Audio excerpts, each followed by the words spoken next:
Hi and welcome back. In the last lecture we've been discussing excitons. We mentioned the fact that when we create them through light excitation or through charge injection, we may end up with different types of excitons. And we also discussed the idea of energy transfer. The first one was the trivial one, which is indeed trivial. It's just a photon being emitted and absorbed. The dipole-dipole interaction through the Forster mechanism, or the exchange or tunneling, which is the Dexter. If you also may recall, in one of the slides last time, I suggested that you should look back at the different hopping rates that we have mentioned before and see what kind of ingredients are to be found within these rates. So I just brought here some that you probably have already looked up yourselves. I know you didn't, but keep this in mind as we go along. Another point that's worth stressing in this context of excitons, singlets, and triplets is that they can exist in the same molecule. And one way of looking at it is examining this, what we call the Singlet manifold, where we see here the ground state that we've already discussed, the fact that it is composed of several vibronic sublevels. The first excited state, and then there are higher excited states, which we usually ignore them. And we know that in this system, we've already seen that we have excitation to a certain vibronic level. There is internal conversion within that level, and there would be some fluorescence. Of course, there could also be some non-radiative recombination, like seen here in this wiggling line. In the same molecule, we can also find what we call the triplet manifold, and typically the triplet energy levels are lower compared to those of the singlet. And we can excite triplet levels from the first excited state to the higher excited state. Typically, a triplet which cannot emit light, it can also not absorb light, so there is no absorption here. However, if we introduce some kind of a defect to the system, which could be in the form of impurity or some kind of a heavy atom, then it would disturb the magnetic field. It would create what we call spin-orbit coupling, and that would allow for crossing between the singlet and the triplets manifold. This is what we call a inter-system crossing, and typically this crossing is negligible without heavy weightlifting by this impurity.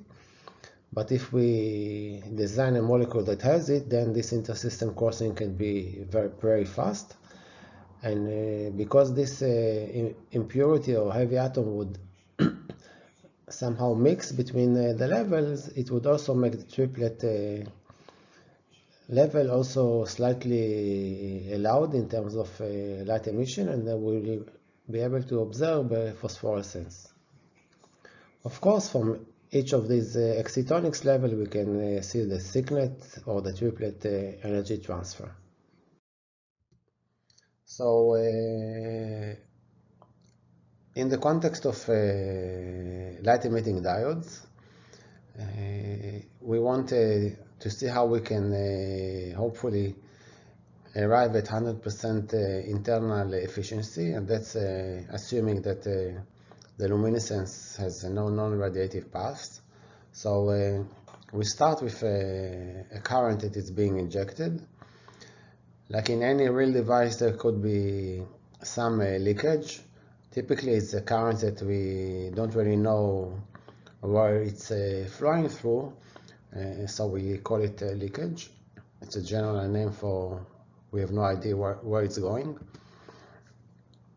And the rest are excitons, and through proper device engineering, it is possible to make this leakage negligible. Now we have excitons, and we know that these excitons, which have been created through singlet and triplet, or through charge recombination to result in singlet and triplet excitons, then we have a potential problem where only some of them are being converted into singlets. And one of the important issues is what is the splitting ratio, because if only the singlets can emit, then it's important to know how many excitons we use. So one of the things we have to ask ourselves is regarding this recombination between charges to excitons, this rate that we've been mentioning and not really talking about so far. Is it a thermodynamic one? Is it a kinetic process? What really governs the motion of charges towards each other and the formation of a singlet or a triplet exciton? If it is a kinetic process, as we are going to assume it is, then what's important is the ratio between the two rates. And we'll call this ratio S, and the question is, what is this S? And typically in the literature you will find that the splitting ratio is supposed to be 3:1. And the question is, what else did we assume to arrive at this 3:1? But let's assume that this is what happens. Then there should be at least one method to recover the energy of the triplets. And some years back, that was the only viable method. And the idea was to find a molecule which can emit also from the triplet states. And if somehow we manage to transfer the energy of both the triplet and the singlets in what we would call from now on the host, then all this energy would find its way to an emitter that can emit all the energy. And if this emitter has a very high emission efficiency, then we'll get a very good efficiency at the output of the diode. And the first one had a pretty long lifetime, but then things have improved over time. So this is the triplet emitter that started the buzz. It was a Nature paper by the Princeton group.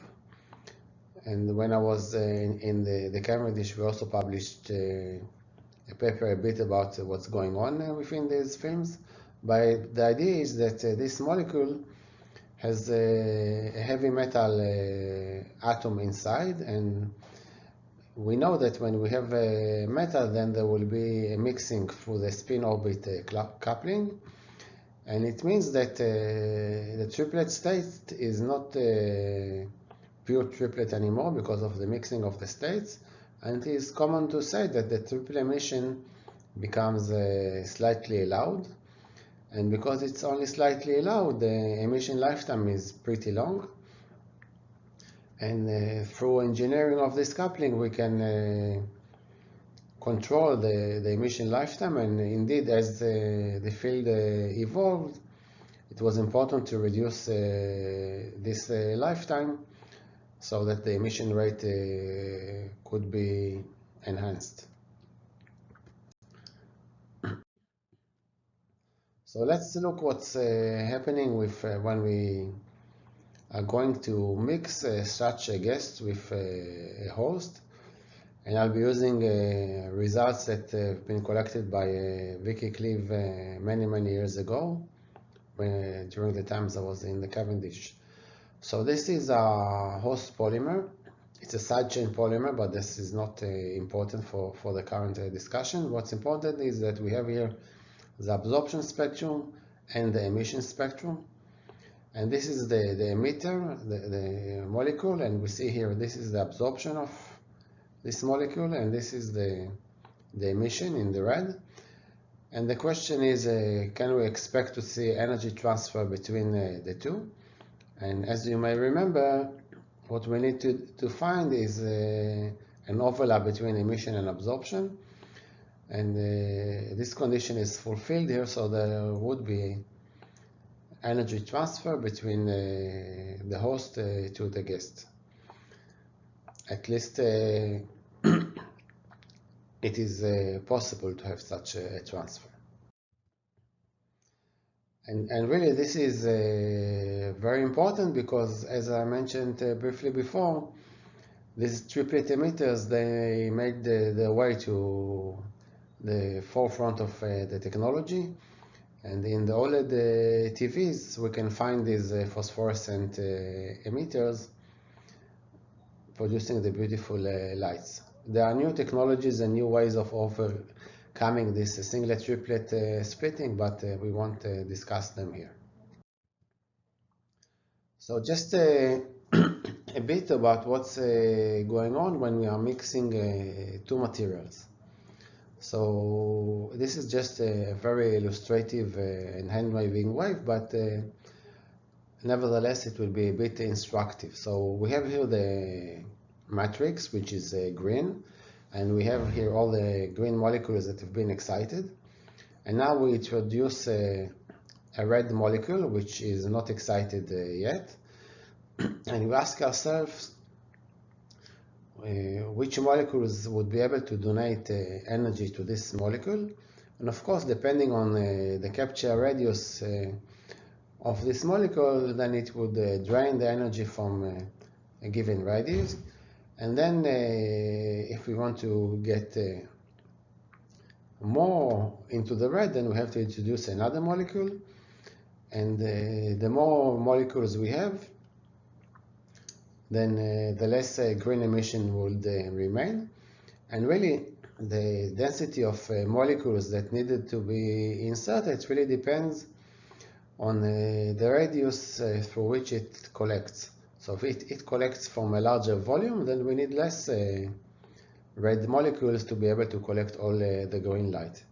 And this is really the mechanism that is being used to transfer energy not only to triplet emitters, also in cases where we are simply interested in color control, even for singlet emitters. So this is just to strengthen what I've mentioned so far. So really, let's look at some experiment, and this is the first experiment I wanted to share with you. And what we have here is the phosphorescent molecule, which is inside the green matrix.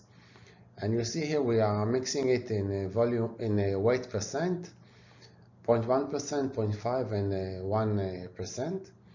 And you can see that when we have only 0.1%, there is some emission from the green, from the red molecule, but there is still a lot from the green. And as we increase the concentration at about 1%, we can say that effectively all the green light has been transferred into the red molecule. So there is definitely an energy transfer here. And the question, as it's mentioned here below, is what kind of energy transfer are we seeing here? So think a bit about it, and feel free to press pause if you need more time to think.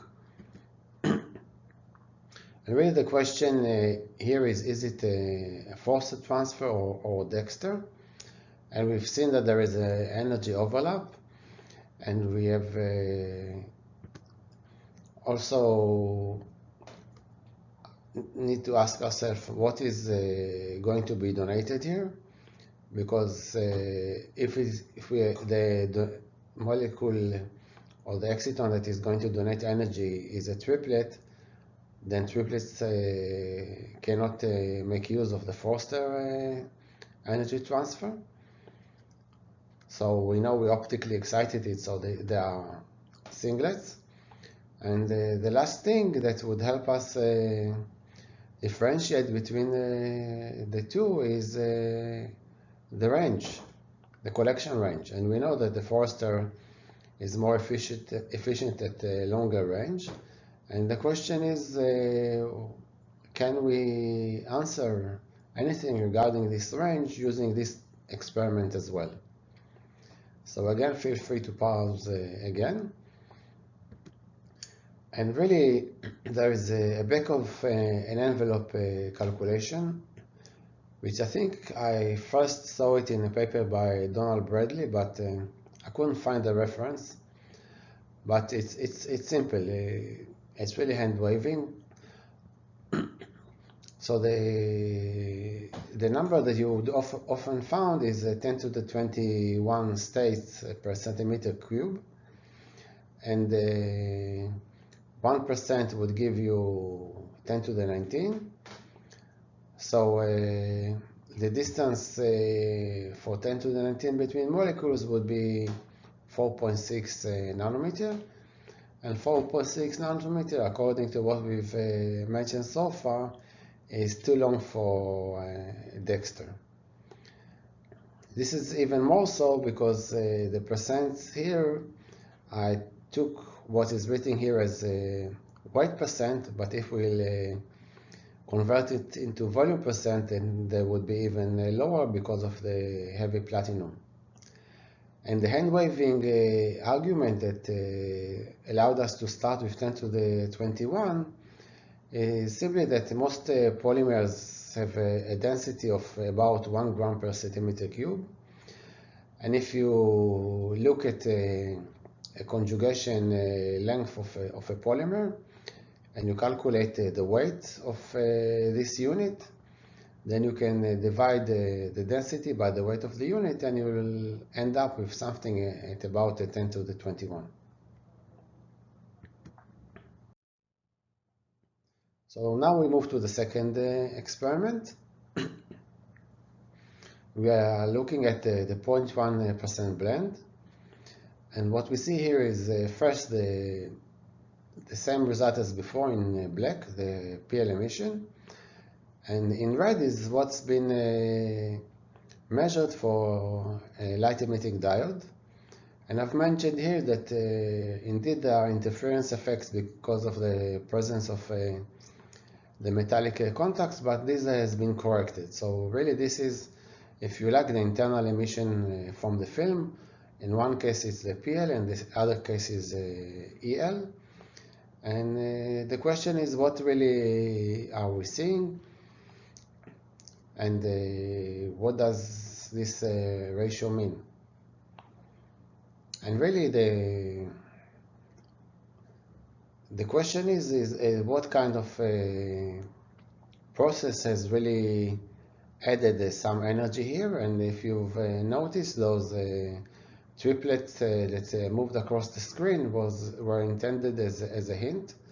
And indeed, the only thing I can think of that would be able to provide extra energy in the EL case is the presence of triplets. Because we've normalized the two spectra to the singlet emission. So relative to the singlets, the extra energy could come from another source, which are the triplets. And for some reason, the ratio here is not so large. We can't really see the 3 to 1. So maybe some of the assumptions we made before are not so general, but let's wait with that. Another experiment that we did back then was to look the same data by time resolved. So once we took a film on glass, we excited with a laser pulse, and you can see here the resolution of the measurement. And we measure this PL decay of about 75 microseconds. And in the second case, we took a light emitting diode and we excited it with a 10 nanosecond voltage pulse. And you see that while there is a constant delay here in the PL case, for the EL case, at the early times, at the first 10 to 15 nanoseconds, we can see a gradual increase of the light, and I'm sorry, it was 10 to 20 microseconds, long after the excitation pulse is gone. And because it is in microseconds, then of course all the singlets are gone as well by now.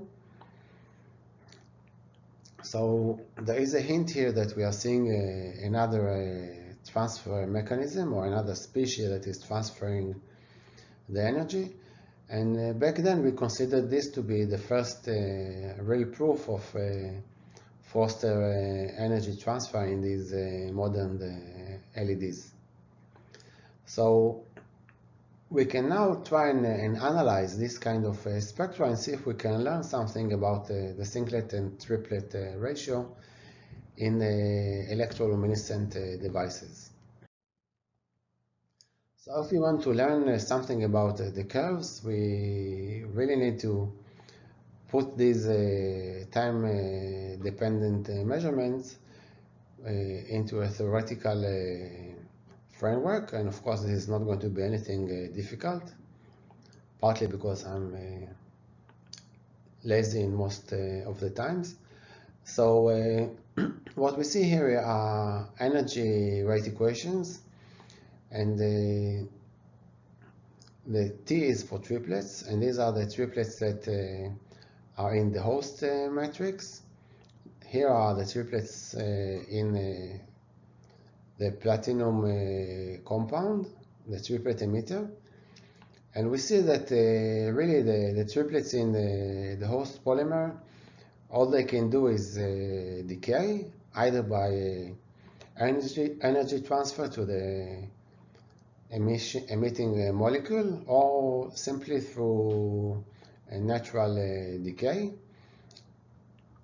And we see that the energy transfer mechanism is really what going to drive the triplet population in the guest molecule, and of course these are going also to decay through light emission.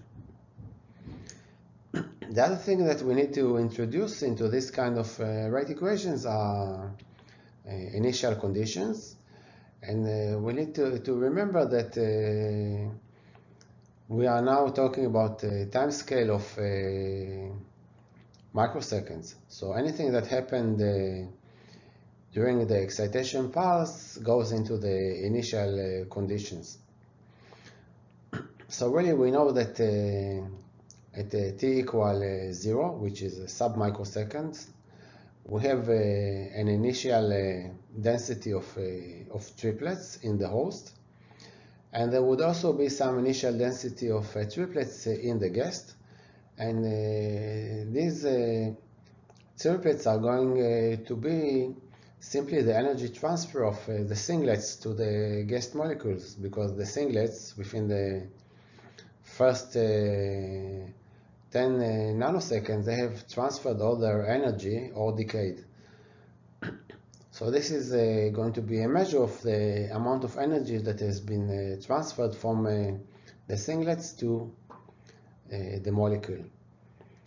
So really what we would be very interested to know is if we can use these two quantities to somehow figure out what was the ratio between the singlets and the triplets in the host when we excited it using the voltage pulse.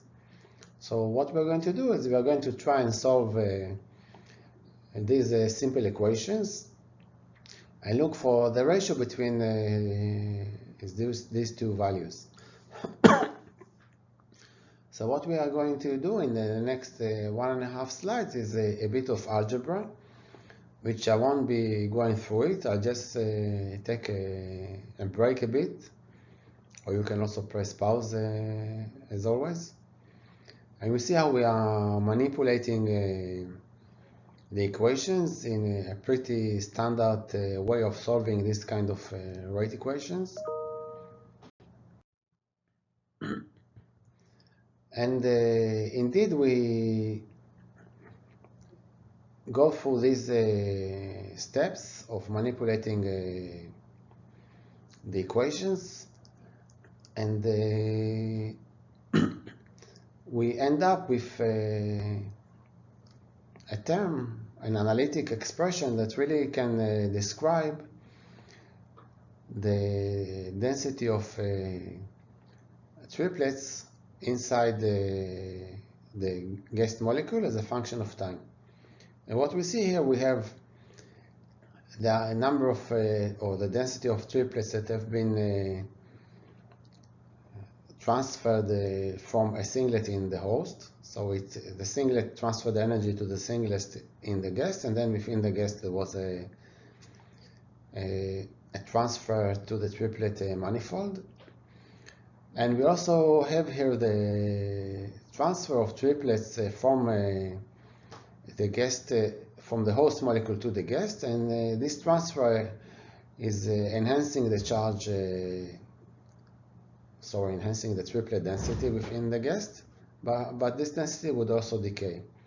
So this really explains all the features that we've seen in the measurement. There is some kind of density at the very early time, so at t equals 0 there's already some emission. We see a rise because there is a transfer of energy from the triplets in the host, and of course at the end of the day there should be a decay. So we take two measurements and we fitted them with the expression that was just derived. So you see there is a very good fit for a 0.1% that we've mentioned before, and there's also the 10% here. And why do I bring here the 10%? Because we saw that for 1% there was already almost a complete capture of energy of singlets. And if we go to 10%, we might be able to say that we've also captured all the triplets from the host. So maybe for the 10%, we have a chance to be able to say that we know what is the ratio between singlet and triplets. So we know what is the lifetime, either from these measurements or from the PL measurements. We've managed to find the value of this combination of variables, and we know that this sum of states is equal to 1/9 or half, depending on the blend that we are using. And if we neglect the lifetime or the decay time of the triplets in the host, meaning if we assume that everything has been transferred to the guest, then for 0.1% we find a ratio of 0.4. So, and for the 10% it's roughly 0.8. It definitely, we don't see anything approaching 3 here.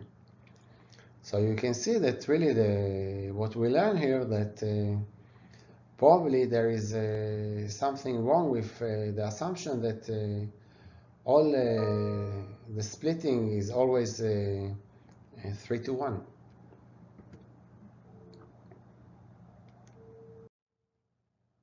And if we go back to the rates that I've mentioned, then remember a transfer rate has this issue of density of states, of course, which is the 1-to-3 or 3-to-1. But there is also the overlap. And if we have two competing processes, then the difference in rates is not only the difference in the density of states, it's also the difference in this overlap integral.